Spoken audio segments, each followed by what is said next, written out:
for the next 3 months for me to get a better life nikitoka athletics. Akasema sawa, tutakusaidia. Akanipeleka South Africa. I did 2 races. But before I went to South Africa, there were mkubwa odi akaniita akaniambia mazee utaenda Olympics usijali. And I was in like mzee anajua pali nimetoka kweli. I've had to go through a lot to get where I am, but Olympics na nilikuwa nimesema siwezi enda na athletics. So mimi nikapanda ndege nikaenda SA. In South Africa I did 1 race, and then the other race was colliding with the Olympic trials. So mimi niko SA.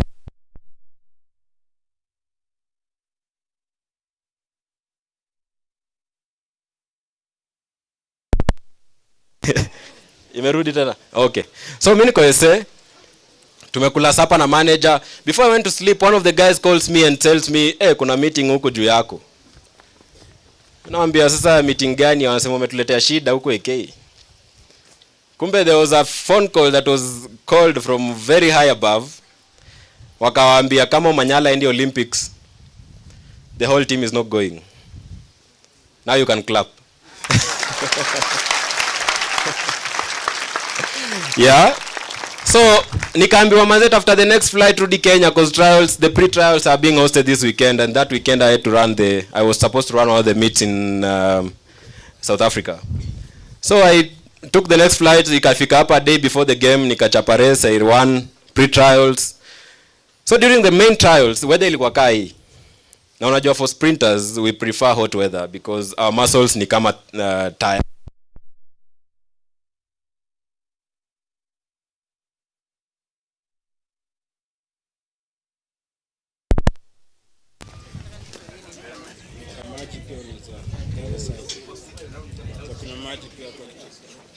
Oh, imerudi. Okay. Yes.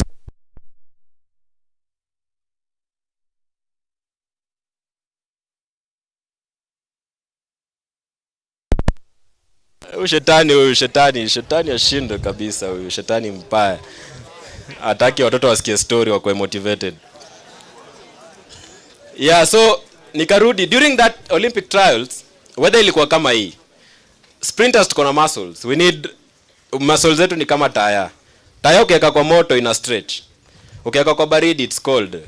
In such a weather unaweza pull muscle.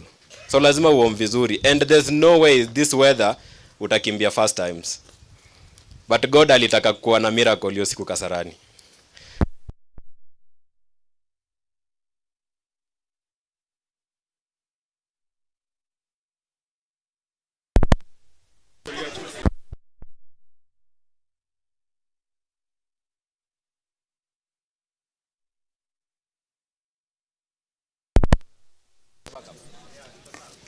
So, yeah. So God wanted a miracle to be shown that day at Kasarani because alisema weather iko hivyo ndio watu wafikiria to run fast. Before the event wakaniambia usipo qualify hapa leo, umesema wewe umetumia watu wakubwa sasa wametufikia. And the event was live at NTV. Kaniambia usipo qualify leo hapa hakuna mali unaenda. Hizo times zote umekimbia, we don't recognize them. So nikaambia God, this is the last race for me ever in my career. If that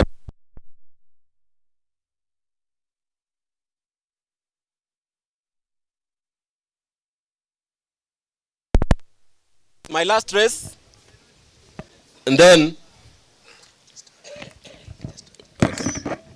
so nikaambia God, I remember the semi-finals tulienda tukakimbia 10.12 and the finals was coming in an hour, and there's no way. Umekumbuka niwaambia kukata 10:3 paka 10:05 took me how many years? 3 years. Kukata 10:12 paka 10:05 sometimes takes you 1 or 2 years. Now Olympic qualifying ilikuwa 10:05. There's no other time wana recognize. I had to qualify at Kasarani. So before finals, I remember nikaambia God, everybody was running to the stadium. Nikaambia God, if this is my last race, then thank you for everything that you've done for me in my career. Hizo mlango umeopen and everything. Tunakushukuru. So I'm going in for my last race. Let me make it count. Tukaingia kwa blocks. Unajua hizo blocks nilikuwa nimewekewa na slide. So unajua kwa 100 meters ukitumia block ina slide, the next thing utaanguka. I don't know if they did it on purpose, but niliwekewa ina slide. So the first time, once your mark set, block ika slide. But thank God there was a false start. tukakuwa recalled. I realized my block in a slide. I called one of the guys, nikamwambia manze nitafutie nyundo na msumari tukuje tuweke hiki kitu chini. Umsaka kimbia kwa store akaleta nyundo na msumari tukagongelea blocks and it was very good. On your mark set, the race is on. We pushing ourselves. I remember your day tulikimbia running form hakuna. Tunakimbielea made. Ile village yani bora tu tufike pale to qualify. So tukafika finish line and then I looked at the clock and it was 10:02. Yeah, that one you can clap. It was 10:02. The Olympic qualifying is 10:05. That means tumeingia Olympics. Wind reading ilikuwa +1.2. It's within legal time. We legal wind reading. And I was the first guy kuingia kwa hiyo team. My name was the first one kwa the Olympics team. And with that, that's how everything opened for me in my life. Tukaenda Olympics, the first Kenyan to get the semi-finals. I ran 2 national records in the heats and in the semis. After that, walikuwa amenikazi hadi kwenda nje kukimbia time ya Olympic trials because as a sprinter level nimefika sahi ndio compete na these guys in the US in the huko majuu. Lazima uko umepita nao, umekimbia nao before ukimbia Olympics. Because you need those race sharpness. You need races. Kama tu vile mna need games to improve your skills. That's how athletics is. You need races to improve. But wakaniambia unajua camp nini COVID huwezi toka. So I was in camp for 7 weeks. Bila any race, of course going to compete with the world beaters. And I go back to my point, never be intimidated. Nilingia Olympics hivi. Village manze ni kubwa. Olympic village was big. My first time in a big international competition. Achana ya Nigeria. Olympics was a whole different thing. Unaingia hivi unakutana na the best in the world. Johan Blake was my idol. Unapita hivi unamuona pale, ukimwona hata your greatness anakari una have to kutoka. Huwezi taka ukue mbele umse.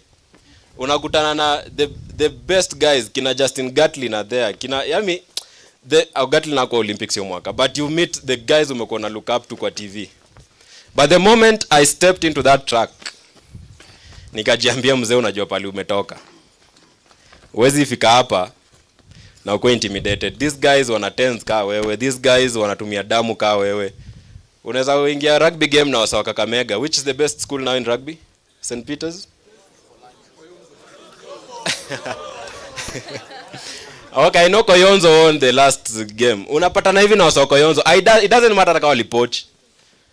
Umse anatumia damu ka wewe. Umse anaogopa game ka wewe. Usiingie pale uko intimidated. Wakati pepa ya maths itakuja, what's the first exam? Chemistry. Wasikia vile mnaisema na charge na kuchachisha ni hard. Hiyo pepa si hard. Isiku intimidate. The moment ingia exam room na ujipe pressure, hapo ndo kila kitu kitapotea. Ingia exam room, jipe tu psych. Jiambie manze I'm here for this reason. Ambia God something, umwambie uliniweka hapa for a reason. I don't believe in coincidences in life. Mimi msana believe everything happens for a reason. So usikuwa intimidated with whatever thing. I remember that year 2021 after Olympics tumekimbia, I went to Austria and nikijoin athletics, the African record was the hardest thing that we've ever thought of breaking it because ilikuwa imesetiwa 2006.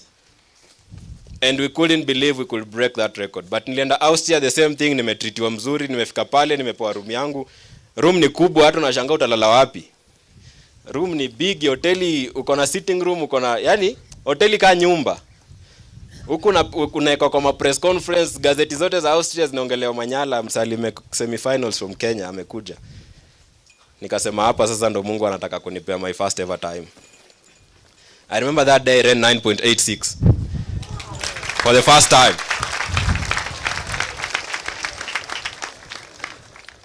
And I did 2 sub-10s that year, that day. So after that, you know, like now people now wanaanza kuona Omanyala, everybody's talking about Omanyala.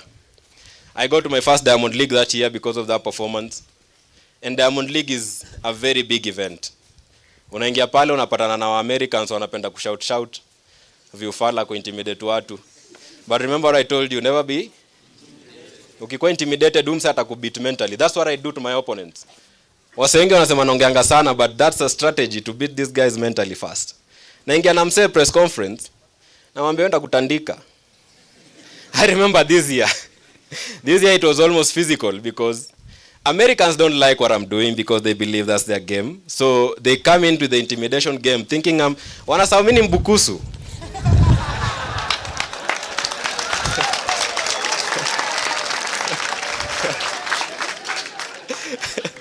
Mimi mzoezi ni intimidate bana. Nimetoka huko nimekanyaga matofari, nimebeba maji 20 liters kutoka mtoni. Unataka kuni intimidate? So he was throwing words at me, I was throwing the words back at him. Nawambia we takumaliza. It was Rabat Diamond League, I remember. And the fight was between me and him because we had the fastest time in the world this year then. Nilikuwa na 985, alikuwa na 988. Tulikuwa tuna exchange. And when we got the finish line, nikamwangalia kidogo, but haikuwa siku yangu, alini beat. And unajua sasa, the moment unajieka kwa situation ya you're fighting with the next person, and kumbuka kuna opponents wengine wanatumia opportunity. So I came number 3 because tulikuwa tumefocus sana on each other. But the same thing I'm saying, never be intimidated because tulienda up to exchange words. Alimaliza finish line hapo, ameanza kuniambia mambo, Mungu akanishikilia mdomo akaniambia mazi useme kitu. Jo hapo ningesema kitu ingekuwa story nyingine. But yeah, never be intimidated. So after the 986 I came and Keep Keino Classic. I know you've heard of the event that's always in Kenya. Your event haikuwa 100 meters. I remember the first year they organized it was in 2020. Na wakasema hata weki 100 meters national event. Because of course wakieka wata invite Omanyala and they don't want that. So nikiwa Austria nikapigiwa na organizer. Akaniambia mazee, when is stars hii Kenya, everybody's talking about you. Want you to do 200 meters. Nikamwambia I'm not running 200 meters. Nyinyi kwanza hata leni mlikuwa mnaninyima. So I'm not doing 100, I'm not doing 200. So to get back to World Athletics wakawambia Kenya has a star in 100 meters. Why don't you put 100 meters in Keep Keino? And that's how 100 meters came to Keep Keino. And that year waka hype event. So I came back home after doing my Europe tour. Nikarudi home. Gatlin was here. Bromel was here. And there were so many other stars. I was part of them. And that's the year that I broke the African record. I ran 9.77. And it put me as the 9th fastest man in the world. And after that, blessings were coming and coming because God was opening the doors for me. After that, nikaitwa na mkubwa wa polisi. Akaniambia hebu come kwa ofisi. Nikaenda, I'm humble. Another lesson in life, always be humble. Nimeshika pesa, nimeendesha magari zangu nataka kuendesha, I've lived the life I want, but all these things are just vanity. Because your health uko nayo, the people around you, these are the people you should always never forget. Pesa utashika. Hizi pesa ni makaratasi. Nakumbuka one of the situations tulikuwa nayo lately. Tulienda kwa bank. Tukapewa 5 million. Tukafikiria ni pesa mingi. Tulibebea kwa bahasha hivi. 5 million. Nikaambia God yenyewe, hizi ndo vitu watu wana chase for such things. Remember, always be humble. Hizi vitu zote zitakam zipite. Utakuwa pale juu for long. You will be there for a very short time. But usisahau pali umetoka. Unafika hivi, ningekuwa mtu mwingine, mimi hakuna mtu angekuwa ananiambia kitu hii Kenya. Ningekuwa nakuja na kugonga na kulipa. But that's not me, that's not me. That's not who I am. Because life has taught me, nimeona the bad side of life na nimeona the good side of life. And kitu inatuseparate hapa ni status too. I remember the part where you can meet everybody in life, you can meet whoever you want in life. Nobody maybe angejua angeyao na Omanyala, but we are all human.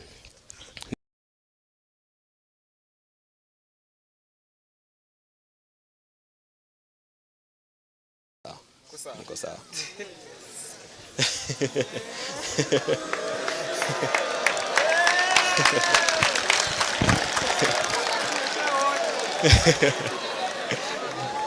Yeah, I mean, unajua sasa kungekuwa na umbrella kubwa ingekuwa better, yeah? Because si pia nyinyi mnanyeshewa, man. Yeah, si poa. So I really wanted to meet that guy. But nilikuwa najua hiki tu ni impossible. But after the Kipkeno Classic, umsali ni hug kama mtoto wake. And I went and met the president pale, nikakuwa like, manze umse ni kama mzae tu. Like, ni human being. I know you have idols, you have models, you have people you're looking up to, but these people also are affected by all these natural things. COVID ilitu affect wote. During COVID, hapo kila mtu alikuwa levelized. Unajua? Everybody went home. Hakuna mse angesema mimi niko above COVID. Kwanza hiyo time uliona kila mse anavaa mask. Hakuna mse alikama out akasema sijui mimi hakuna kitu naogopa bana. Aende hivi a walk into kwa hospitali bila mask. Walikuwa wanavaa hata 6. So that shows that in this world we are all even. Hakuna mse ako above the other. Ni tu hizi talents zinatuweka different, jobs zinatuweka different. But sikutenda kuona mse kwa ofisi akose kukuona. Hiyo si kitu poa. You get? I'm sure there are people who are going to be ministers, to be in very high positions from here. Usiaisahau nilikuambia hii. Huyo mse utadharau, ndo maybe utamuhitaji next time. And I remember nilikuwa naambia wase, my story is done, so I'm just giving you some bit of highlights. Nilikuwa naambia wase that sikumaliza story ya polisi. So I was called by the head of police. Akaniita kwa ofisi, akaniambia manze tunataka kukupea job. Nikamwambia hata sitaki job yenu. Nilikuja recruitment mkanifukuza. Sitaki. Akaniambia ngoja. Nitakupea 4 ranks up. Nitakufikisha inspector. Bila training.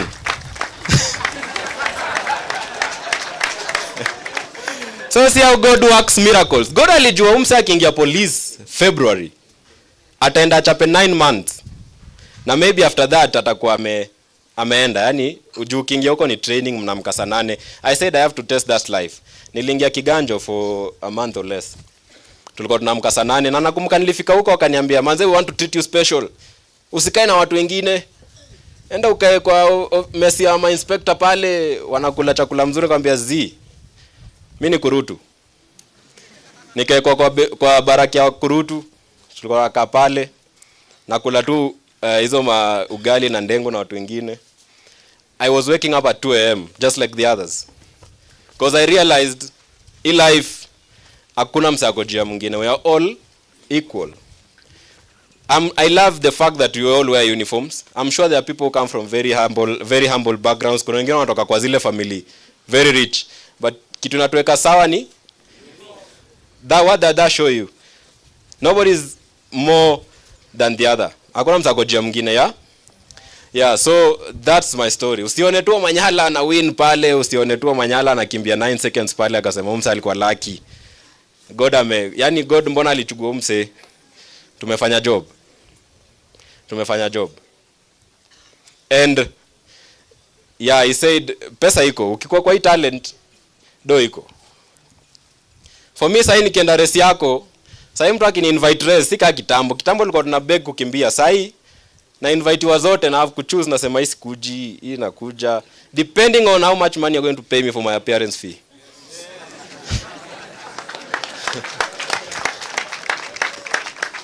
Sasa siwezi enda to race ati we are level imechange in terms of athletics, yeah.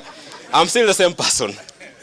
But opportunities come to those who are patient. Opportunities come to those who never give up. It doesn't matter hole gani yenye uko. You understand? It doesn't matter the situation your parents are going through pale home. When do uta change life yao? Tumekuwa home unajua madhe yangu sasa hii amekuwa superstar pale Ushago.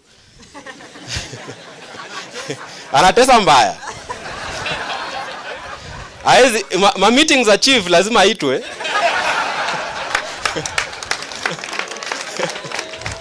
Wezi organize kitu Ushago bila kuinvolve madhe. Nataka kufungwa, akili yako mzuri kweli. So tumekuwa home leo. Tunaangalia zile mahao zenye zilikuwa the best. Yani tulikuwa tunakaa hivi mazee tunasema ile nyumba ni poa. But sasa hii life ina change. Hii life manze ni funny. Sasa hizo manyumba sasa hii zinakaa tu something different. But my mom manya alikuwa na nyumba yenye naka something different then. Sasa kila mtu anakuja kumuuliza nani kujengea nyumba. So it's you who will change your parents' life. Usikae hapo useme namsomea. Hii life ni yako. Wakati utakuwa umekaa pale kwa nyumba yako na suffer, and I always tell young people this, that when you get to 18, ukimaliza hii shule, ndio utajua your parents, some of them wata change. Maliza chuo ukose kupita exam. Hivyo ndio utarealize hii life ni hard. Some of you who have well-off families, who come from well-off families, maybe mtapelekwa shule nyingine kufanya redo the exam. Wengine watapelekwa parallel programs, of which hata sidhani parallel imetolewa, si ndio? Sasa unaona shida. So usipopita exam, hapo ndo utajua manze, utakuwa unapigia best yako na unasikia manze nafanya med UN, nafanya med KU, nafanya architecture JKUAT, nafanya nini, nafanya engineering wapi. Wewe ulikuwa kwa rende, mlikuwa mnajiweka pamoja, mnajaribu kujipsych up na vitu zingine hazi make sense. Hata hujaitwa kampo. Hapo sasa ndo utarealize. But before you realize that, please let me tell you, I'm here telling you that try and change it now. Because this is the moment that you can change your life. Your certificate ni poa. Hata nyewe wa athletics. Mimi nilienda Nairobi because of kusoma. Mimi usema kasi ngena nai. Sijui ningekuwa wapi. Because it's Nairobi that I got people I could talk to. It's Nairobi that I got people who can coach me. It's Nairobi that I got these facilities and these things that I'm having now. But sisemi at Nairobi ndo kuna opportunities. We are trying so hard to bring this to you. But your certificate ni muhimu. Most of our athletes have been misused because of these contracts. But hii kusoma unasoma hapa itakusaidia. Mimi wezi niletea contract alafu unaniambia nataka usaini contract in 2 days. Hata kama ni pesa mingi aje. There are always those fine lines that you must go through. Yourself. Utapata lawyer hata atakuangusha bado. Utapata lawyer amechapa maybe deal na ule msana kuletea contract. Anakuharakisha kusoma. Do it yourself. Most of our athletes have had to go through that problem because hawajasoma. Sorry to say. Umefika class 7 umechapa under 20s, umeingia national team, ukipanda juu na sign contract, very little money. After some time ndo na realize manze ni noma. Because most of the guys who come to work to us as managers wanafikiria they work for us. I mean, we work for them. Wanafikiria we work for them. Because right now nime-employ watu kadhaa. My physio is my employee, my coach is my employee. My psychologist, my nutritionist is my employee. Mimi kidunda, hao wako na job kweli? Hawana job.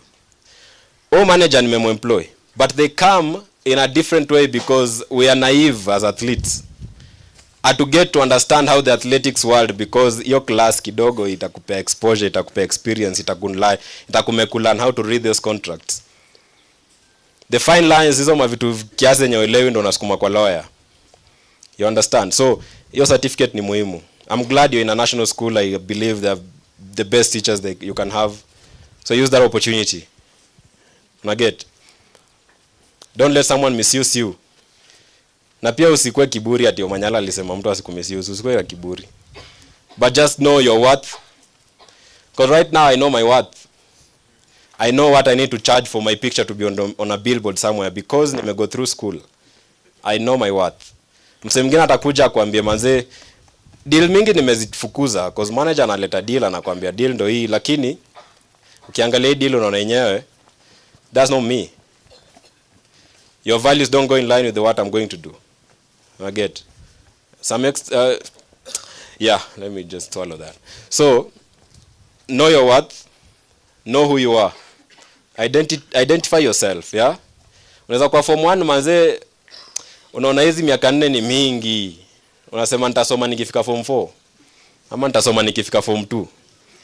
Hiyo form 1 ina count. Mimi nilifika form 4, vitu za form 1 zilikuwa zinaulizwa cause KCSE, trust me, kuna maswali zinatoka form 1. Hiyo swali ya kwanza yenye ulisema hii hata itakuja, hiyo ndio inakam. Unapata maybe hata ni mathematics section B bado ni 10 marks. Ya exactly, unadunda 10 marks yenye ungepata rahisi. From 70 to 60, 70 is an A minus. Ama 75.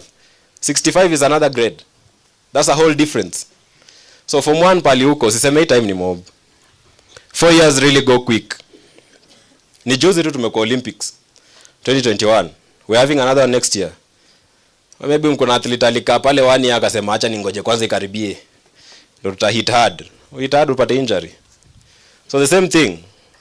4 years are not much time. 4 years ni time kidogo sana. So kama uko form 1, use that opportunity. I never had someone who could tell me that. But now at least you have someone who can tell you. Your teachers can tell you that. Make use of that form you are. Form 1, form 2, form 3. Form 4 time imeisha, we are having a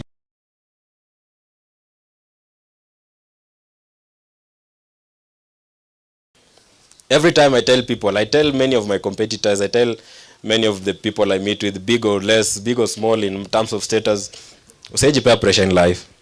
If the stars are aligned for you, they will be aligned. Sasa sijui ningekuwa rugby ningekuwa nafanya nini. But again, we never regret anything. Everything in life is a lesson. Everything in life is a learning process. Everything in life is a stepping stone to the next. You understand? Yeah, so maybe there's a question that anybody want to ask me.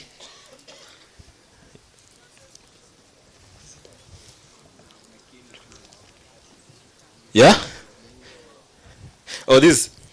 Oh, 966 is asking, I've won a bangle that has a 966 in my hand. This is my target. I want to run a world record someday. But you know, you can't jump from the bottom to the top without kutumia ladder.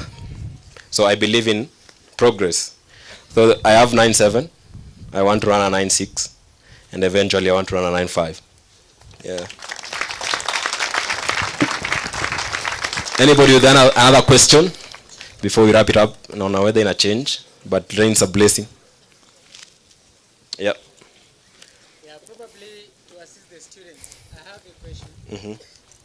We have the fastest man on the world called Usain Bolt. Are you anticipating of going to the race with Usain Bolt again? No, Usain Bolt retired in 2017 before I could break through. But of course, it could be one of the guys ningetaka kupiga because nimepiga wase wote. That's why I say never be intimidated. Unaingia race hivi na msee. Kwanza I remember this one race that I did with the Olympic champion Marcel Jacobs. Olympic champ alikam na waseka 7. Ako na physio, ako na manager, alafu ako na maboys.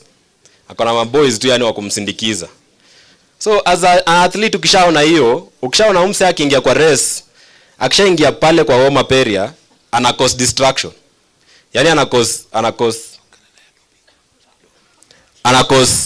cause commotion. Uko pale una warm peke yako pale, una pesa ya kulipia coach wako ama physio hata travel na wewe. But one thing nikajiambia never be intimidated. Sikuwa intimidated my first race, so siwezi kuwa intimidated sasa. Umse ni Olympic champ. But tukiingia kwa race, we realize that wakiachana na ama groupies wake kwa Oma Peri akiingia sasa ndo ana realize mazeni ko solo. Ina get into his head sasa anasema hii kitu ni noma. Nilimtandika. Na nimetandika the top 10 they were still running. Number 4, number 5, number 6, number 7, number 8. Wote tumepatana kwa race na nimewachapa. So that shows never be intimidated. Na usiona mzigo ni kubwa sana kwa life. Because previously sprinters in Kenya have always been going to these competitions with that mindset that mimi nataka kuingia hii game, nataka ku make team, niende tu trip. Because una make team na unajua camp, ukiingia camp mazee kuna all kinds of foods. Mimi nataka ku make team niingie ni dishi, nisikie smart. Most of them had like 2 kgs in camp. Because they have everything. Unalala pale kasa, una train kasa. Kazi ni kukaa mtu kupiga raundi pale, unarudi unadishi, unangoja time yako ya kufika kwenda majuu, upewe Kenyan kits, upewe a small allowance 30,000, uingie pale utandike utoke kwa hits urudi home. Ungoja the next event. That was not my mindset. My mindset ilikuwa I want to be the first Kenyan to break these limits. I want to be the first Kenyan to ever sign a contract with one of the big shoe companies. Because most of the time our athletes wakiingia yana nataka kupata tu hizo vitu kidogo kidogo, akirudi atokee hit. So my mindset was different. I wanted to get to learn how these people do their things. Mistake kwenda huko nitoke kwa hits, but thank God he gave me a challenge that made me push beyond my limits. Because your challenge niligo through ndo ilifanya pali imenifikisha pali nimefika, because I'm now mentally strong, I'm physically strong, I'm athletically matured. So that is what I wanted getting into this. And all the dreams I had, by the way, were answered in 3 months. I ran my first sub-10s, which I've always been writing in my post in 2016. I signed my shoe contract within that month. I got a job within that month. I was given a car within that month. Gari nimekuja nayo hii nilipewa 2021 because of the 97. If you can notice, the number plate is 977. That was a gift. I took my family to stay to a place where I've never even imagined within 3 months. So never give up, never tire praying for your dreams. Usiaye ona ati sasa imeenda mbali uone uta achieve. Never let that dream die. Any other question? Yeah.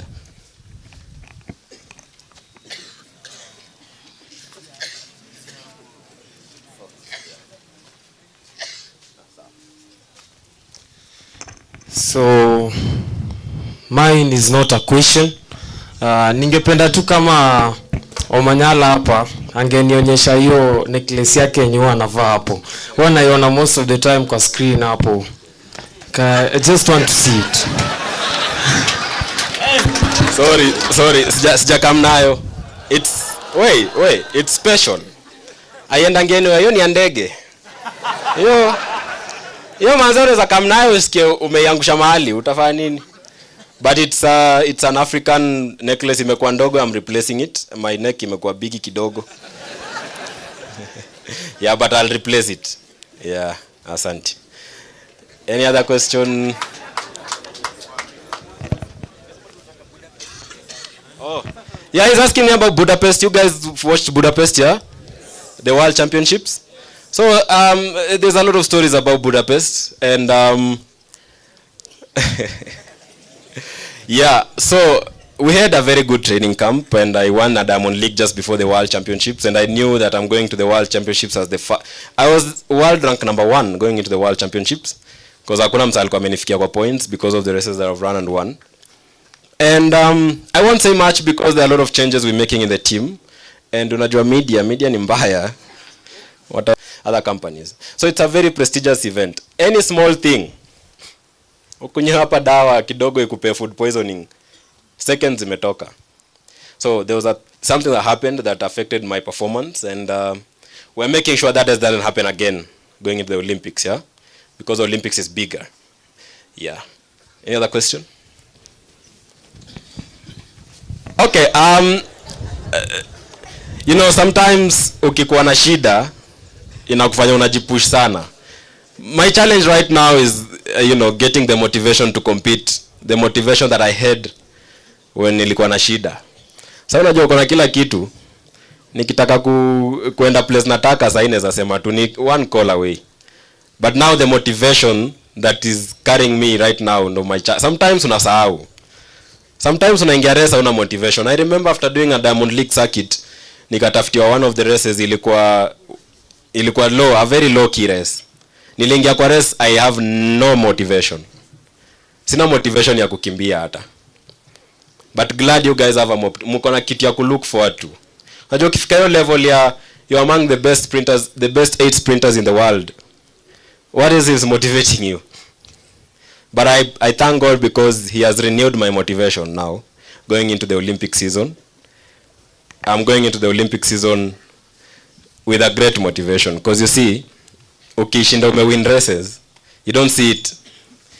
The time una lose, because I was winning since 2021 and nilikuwa na win races mob.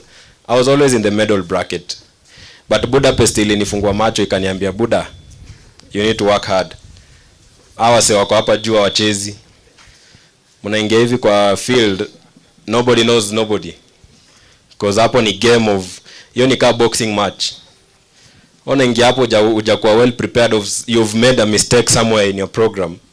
They don't care. So with that, I'm going into the 2024 Olympics with great motivation. Mkiona nimeshika hiyo gold mfurahie sana, because it's coming home. Yeah. So apart from your target 9.66, yeah, and all that you have achieved in your life, what is your desire? What else do you have? My desire for me is to stay healthy. You understand? Thank you. Because I can have all the riches in the world, but you're not healthy and you don't have happiness.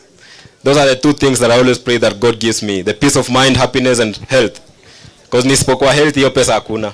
How close are you to achieving them? No, I'm there. I got a good wife and pay mche. Unajua sometimes unapata wife. Hata mnyinyi wase mkienda kutafuta marriages. Tafuta wife mpoa. Umetoka kuchapa zako zoezi ama umetoka job umesumbuliwa huko na secretaries nini, majobs. Unafika home tena unapata ingine, unapigwa kofi pale kwa mlango. Get a good wife. Mse atakuwa ukirudi home anakupea peace of mind. Because like our sport is a game that requires a lot of attention and a lot of peace of, unahitaji your peace of mind. So for me, yes, I'm living them. Okay, congratulations and God bless you. Amen.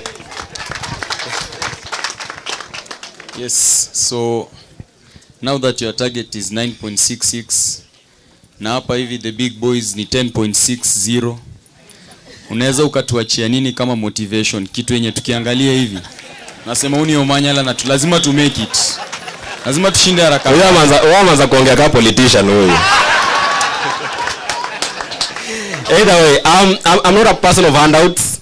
I reward good performance like I did to the other lady, but I leave you with one thing. Yes. We are starting a foundation for sprints next year, and St. Joseph's will be among the first to receive it. Nikikupea do, maybe unajua sasa ni end of term, sasa hii wase wako msoto mbaya. Utachukua hiyo do uende kule mkate. The next week utakuwa na hiyo do. Haitakuwa imekusaidia, but I can give you something that will help you in future, yeah? Asante. Alafu ukisonga mbele, don't always ask for money. Mzungu ni mtu mwingine interesting sana. Mzungu utamuulizia do mara ya kwanza, mara ya pili, mara ya tatu atakublock. Because these are people who don't believe in giving. Yeah, but mzungu ni mse ukimpea idea ya kumake do. I've had so many experience of that. I'm registering a foundation, Omanyala Foundation. Most of the time my companies naniuliza, maza una foundation tukusukumie kakitu. So they believe in something that will make you better. Things like education unapewa. Hiyo ni kitu utalive for it. Utakaa nayo for the longest time. So tafuta kitu itakumekia do, si utafute vile uta hustle do. Wisdom. Oh, nimeambiwa nikupe hii ubaki nayo, ni Adidas. Hii tulipewa tukiwa Budapest. It's a very symbolic wristband. It was only being given to the contracted Adidas athletes. So nimeambiwa nikuachie hiyo.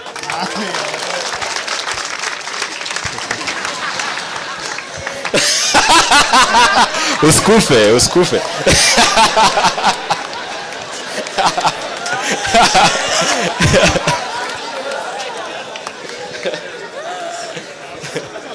Another question? Omanyala, kuna instant yenye wewe ufanye ukianza race. Unafanya hivi wasitu icheke wala. Nani anajua? Nani anajua ile stand mimi umake after before race? Yeye mwenyewe anajua. Unajua? Hajui kuifanya. Nani anajua kuifanya akuletao? Nani anafanya yote akuletao sasa hii? Naambiwa hiyo 800 utapeana ubaki na 200 Nani anajua kufanya hiyo? Kama ifanye.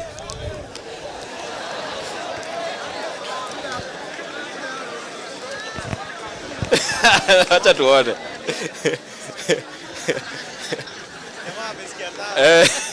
Sawa. Haya. Twende. Na kuintroduce sasa wewe ni Omanyala ya. Nataka ufanye hiyo stand. And in lane 3, the African champion, the Commonwealth champion, the world number 9. Inafokuwa unaanza kuifanya. Sio. Hiyo ni my celebration after nimewin race, hiyo ndo mimi ufanya. Mimi upiga magoti na naimbia. That's a celebration. Nataka stand here before race. Sio. Nataka the whole stand. The whole thing. I hope hawana simu wana Google za hii hapa.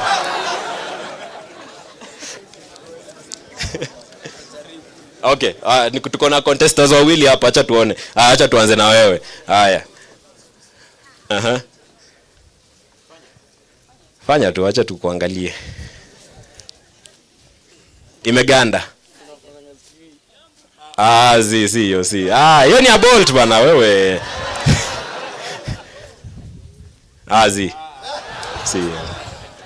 See you. Next time pay attention. Ayo tutabaki nayo. So I remember hii stand ilikam before Olympics. So before Olympics tulikuwa training pale, we were training in one of the towns pale Japan, Tokyo? Yeah, in Kurume, one of the towns in Japan. So before to travel to Tokyo, huyo coach akatuambia hiyo moment unakuwa introduced pale. Najua mtafika hapo athletes. Ni harusi yako. The whole world is watching that moment. So fanya anything. Hiyo kamera itatoka hapo mpaka umalize. So nikarudi room, nikafikiria what can I do. So nilikuwa pale kwa room tu. Nikakumbuka one of the things that drives me, never be intimidated, yeah? So the first stand I always do is I brush off my competitors, because to the left and the right there's nothing. So I do this and I do this. That's the first stand. And then I remembered I'm representing the country. Sometimes I'm representing my contract and I'm representing a company. So the logo is always on this side. So I take the logo out of this and I roll it up and it comes back, I throw it back. That's the second stand. And then I remember this is a lane and kuna kitu mnafanya but mnaifanya the wrong way. It's always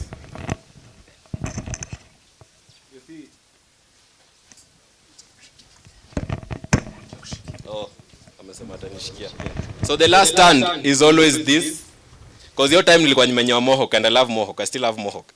So it's like brushing it out and doing that. That's a cheetah. Yeah, it's a cheetah. The cheetah is the fastest animal. So I put together and that's my stand.